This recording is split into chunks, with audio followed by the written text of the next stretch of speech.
दोस्तों इस वीडियो को देखिए। 24 मार्च 2021 पुणे, इंडिया वर्सेस इंग्लैंड, पहला ओडीआई। श्रेयस अय्यर फील्डिंग कर रहे थे। जॉनी बेयरस्टो का एक शॉट रोकने के लिए उन्होंने डाइव लगाई और वापस उठे नहीं, जमीन पर पड़े, कंधा पकड़े, दर्द से कराहते हुए। डायग्नोसिस आई, कंधे का पार्शियल डिसलोकेशन हो गया है। सर्जरी हुई, 4 महीने तक उनको बाहर रहना पड़ा। आईपीएल 2021 पूरी तरह से मिस। बाद में उन्होंने एक इंटरव्यू में कहा, मैं ड्रेसिंग रूम में गया और रो पड़ा।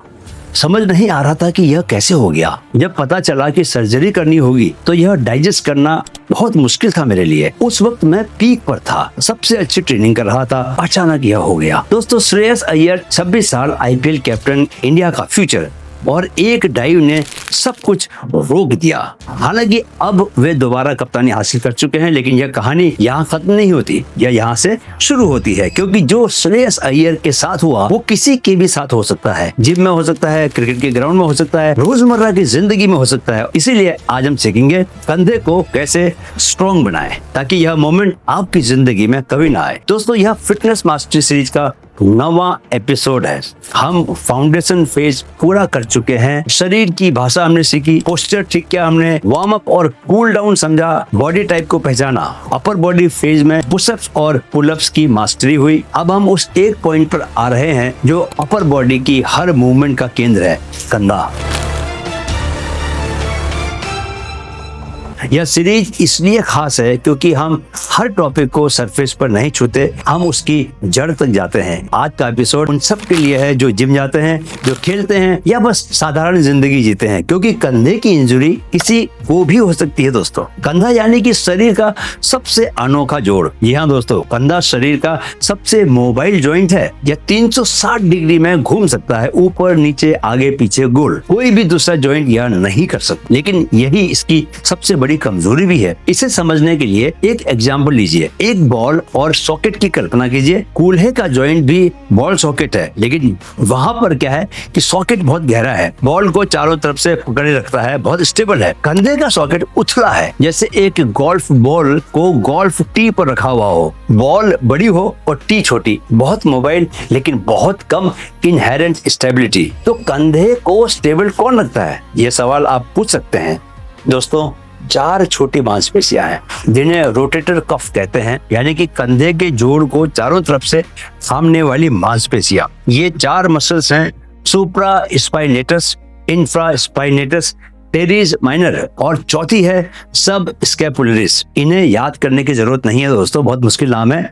बस यह याद रखो कि ये चारों मिलकर उस गोल्फ बॉल को टी पर टिकाए रखती हैं। और जब यह चारों कमजोर हों तो श्रेयस अय्यर जैसी चोट लगती है। अब जानिए कि कंधे की चोट को क्यों कहते हैं कि वो इंजरी जो किसी को भी हो सकती है। दोस्तों आप सोच रहे होंगे कि श्रेयस अय्यर एक क्रिकेटर है, मुझे क्या?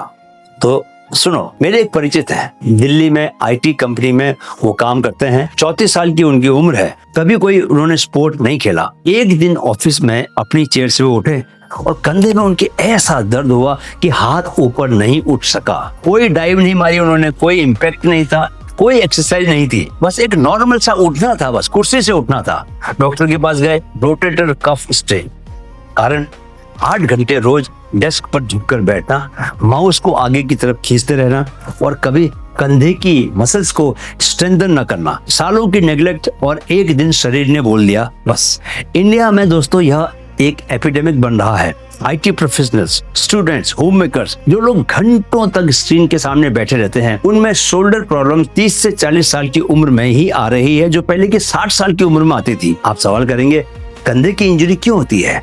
तो इसके दोस्तों 3 मुख्य कारण हैं। पहला है रोटेटर कफ की कमजोरी। पुशअप्स और पुलअप्स बहुत करते हैं, लेकिन कंधे को स्टेबलाइज करने वाली छोटी मांसपेशियों को कभी नहीं ट्रेन करते। यह इम्बैलेंस धीरे धीरे इंजरी की तरफ ले जाता है। दूसरा है इम्पिंजमेंट, यानी कि कंधे के अंदर की टेंडन्स जो मांसपेशियों को हड्डी से जोड़ती हैं, हड्डियों के बीच में फंसने लगती हैं। यह तब होता है जब पोस्चर गलत हो, कंधे आगे झुके हों और आप ऊपर की तरफ बार बार हाथ उठाएं। ओवरहेड प्रेसिंग, पुलअप, स्विमिंग, यह सब इम्पिंजमेंट को ट्रिगर कर सकते हैं अगर शोल्डर मोबिलिटी नहीं है तो। तीसरा है ओवर यूज बिना रिकवरी के। दोस्तों जिम में हर रोज चेस्ट और शोल्डर ट्रेन करना, कभी रेस्ट न देना, यही वो पैटर्न है जो रोटेटर कफ को धीरे धीरे वियर कर देता है, यानी कि धीरे धीरे खराब कर देता है। और एक दिन वो सिंपल सा मूवमेंट जैसे सामान उठाना या डाइव करना वो लास्ट से स्ट्रॉ बन जाता है, यानी कि उसके बाद चोट लग जाती है। आपको दोस्तों नीरज चोपड़ा की कहानी सुनाता हूँ, उन्होंने कैसे की इंजरी के बाद वापसी।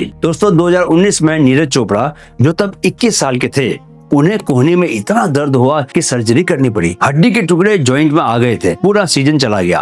वर्ल्ड चैंपियनशिप मिस हुई, टोक्यो ओलंपिक्स के लिए क्वालिफिकेशन पर सवाल खड़ा हो गया। उन्होंने हॉस्पिटल से ट्वीट किया, every setback is a setup for a comeback, God wants to bring you out better than you were before. और फिर उन्होंने वो किया दोस्तों जो हर इंजर्ड एथलीट को करना चाहिए, प्रॉपर रिहैबिलिटेशन। जल्दबाजी नहीं की, फ्रस्ट्रेशन नहीं, बस मेथोडिकल रिकवरी, यानी कि सोच समझकर एकदम गाइडेंस के अंदर रिकवरी। 7 महीने बाद उनकी वापसी हुई और जो आगे हुआ वो पूरी दुनिया जानती है। टोक्यो ओलंपिक्स 2020 में गोल्ड मेडल। इंजरी ने उन्हें तोड़ा नहीं, उसने उन्हें और शार्पन किया और मजबूत बनाया, क्योंकि रिकवरी के दौरान उन्होंने अपनी कमजोरियों को आइडेंटिफाई किया और उन्हें फिक्स किया। यही है इंजरी का सबसे बड़ा जवाब। चोट लगने का सबसे बड़ा तरीका क्या है कि आप चोट से बाहर आओ और दोबारा चोट मत लगने दो। शोल्डर को दोस्तों स्ट्रॉन्ग और सेफ रखने के लिए 5 एक्सरसाइजेस होती हैं। ये वो सेक्शन है जिसका कि आप लोगों को इंतजार था। पहली है एक्सटर्नल रोटेशन। एक छोटा सा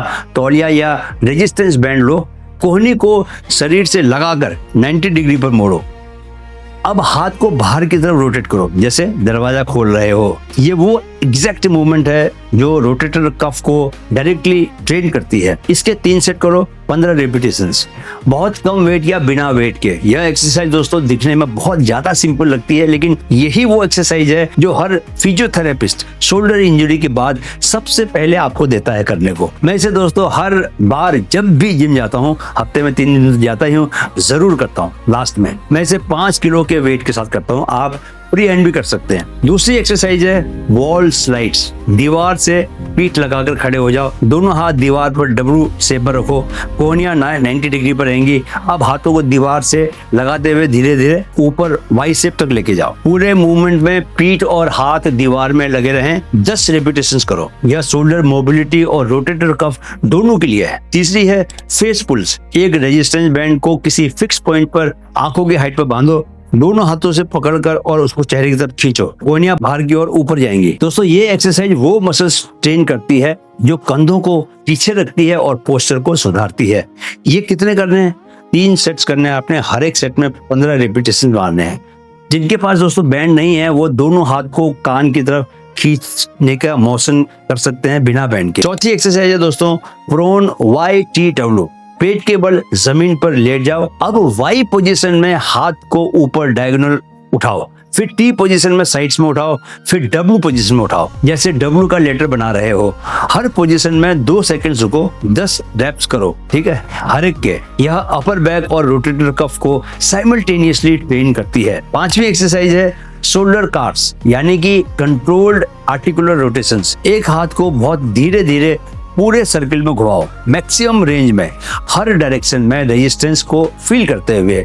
यह जॉइंट को उसकी फुल रेंज में मोबिलाइज करता है और सिनोवियल फ्लूइड को एक्टिवेट करता है, जिसके बारे में दोस्तों हमने एपिसोड नंबर 2 में पढ़ा था। दोबारा से वो एपिसोड देखिए अगर आप इसके बारे में डिटेल में जानना चाहते हैं तो। हर सुबह दोस्तों 5 सर्कल्स ईच साइड में, ये उसको आप हैबिट बना ले, ठीक है दोस्तों। अब जानिए वे 3 जरूरी बातें जो हर जिम जाने वाले को पता होनी ही चाहिए। जी हाँ, 3 बातें जो शोल्डर को सेफ रखती हैं। पहली बात है कि पुश और पुल का बैलेंस बना के रखना है। अगर एक पुशअप करते हो तो एक रोइंग मूवमेंट भी करो। कंधे के आगे और पीछे की मांसपेशियों में बैलेंस बहुत जरूरी है दोस्तों। ज्यादातर लोग सिर्फ पुश करते हैं, चेस्ट शोल्डर प्रेस करते हैं और पुल बिल्कुल भी नहीं करते। यह इम्बैलेंस ही सबसे बड़ा कारण है शोल्डर इंजरीज का। दूसरी बात क्या है? दर्द और डिस्कम्फर्ट में फर्क समझो। एक्सरसाइज के दौरान मांसपेशियों में जलन होना यह नॉर्मल है, लेकिन कंधे के जॉइंट में शार्प पेन, क्लिकिंग साउंड या वीकनेस यह वार्निंग साइन है। तुरंत आपको रुक जाना है। तीसरी बात, ओवरहेड एक्सरसाइज से पहले शोल्डर वार्म अप बहुत जरूरी है, राइट। पुलअप्स करना है आपको, शोल्डर प्रेस करना है या ओवरहेड हाथ को रेज करना है, तो ये सब करने से पहले वो वॉल स्लाइड्स और एक्सटर्नल रोटेशन जरूर करो, राइट।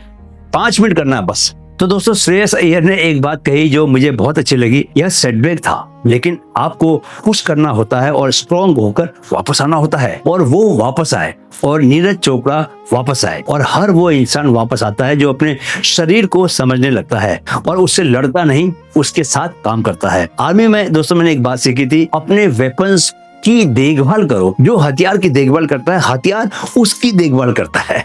आपका कंधा आपका सबसे जरूरी हथियार है। हर काम में, हर खेल में, हर रोज की जिंदगी में ये कंधा आपके काम आता है। आज से उसकी देखभाल शुरू करो। जो जोड़ आपको दुनिया थामने की ताकत देता है, उसे थामना आपकी जिम्मेदारी है। कंधा मजबूत रखो जिंदगी के हर चैलेंज को, हर चुनौती को उठाने के लिए। आज का चैलेंज क्या है आपके लिए? आज रात को सोने से पहले शोल्डर कास्ट करो, दोनों कंधों के 5-5 सर्कल्स लगाओ, बस 3 मिनट।